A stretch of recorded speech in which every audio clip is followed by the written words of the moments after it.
Okay, so here we kick off your diving into our course on solar technology. I'm going to give you a big picture of what it's all about. We have it broken down into 6 chapters that pretty well cover all the technologies and types of equipment that make up today's PV solutions.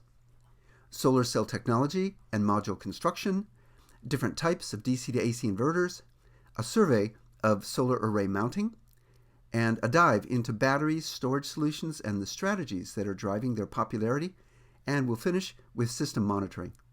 In the lessons on types of solar cell technology, we lay out the most realized cell designs as first, second, and third generation. It looks like a lot to be familiar with, but these 3 make up 95% of all the solar modules made today, so we focus on them. You learn how silicon is purified and then melted and regrown into giant single crystals. And we go over the major steps in making single crystal silicon cells, including how their unique crystalline structure allows them to be etched into these cool tiny pyramids that absorb light. You then learn how polycrystalline technology is different from single crystal processing, beginning with these huge cast ingots and how they're cut into square blocks. You'll understand about the grain boundaries between the individual single crystal grains that give poly cells their unique appearance, and why the cells always have square corners. And to finish the cell technology chapter, you learn about the most commercialized thin film product out there, the copper indium diselenide cells made by First Solar. There are and will be many thin film solutions, and these point the way to continued lower costs. To survive in the environment and to make useful power, we have to take individual cells and construct modules. This chapter explains details about conventional and unconventional ways that we do that. We'll tear apart a standard module to familiarize you with all the parts and the pieces that make it work and last for decades.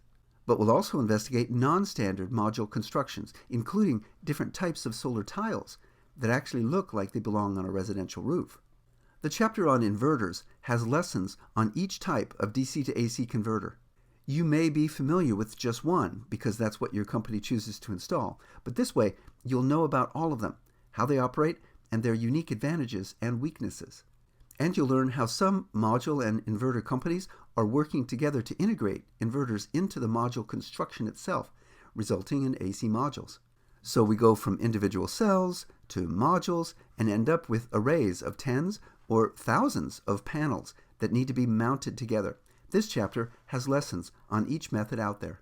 You'll learn about ground-mounted solutions that are fixed and those that are trackers, both single and double axis. We'll go onto the roof and learn about solutions that have been engineered to attach to rafters and those that attach directly to the roof decking and that use the module frame instead of rails. And you'll become familiar with commercial scale mounting solutions, some of which just use ballasted weights to stay put.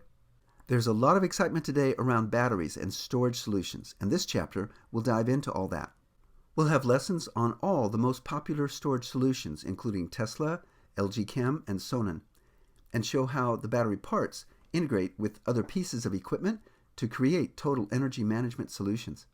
And we'll take time to make sure you understand how storage allows solar systems to work with, without, and around the utility grid, and how self-consumption, which was always the way things worked for off-grid solar homes in the past, is perhaps coming around to grid-connected homes in the near future. The last chapter in this course will be about system performance monitoring. We'll do a survey of how solar systems get monitored, first for the solar energy that gets produced, and then for the home electrical energy that gets consumed. We'll get to learn about how environmental and mechanical events affect energy production and how they show up on the monitoring screens and alerts. Since PV systems don't have moving parts or make noise and are pretty much invisible to the customer, I've always thought that monitoring should be a major focus of the industry, and that besides a lower monthly electric bill, that having a really cool interactive monitoring solution should be a major selling point. Let's see how close we're getting. So that's a quick survey of what lies ahead for you in this course on solar technology. I hope you enjoy it. Hey, thanks for watching the training video using Interplay's simulation-based training program. You can keep watching our solar videos by clicking on the link to your left, or stay up to date on our latest solar snacks by subscribing on your right. To learn more about how the STP provides critical team training and helps you build an onboarding program at your company, please go to interplaylearning.com.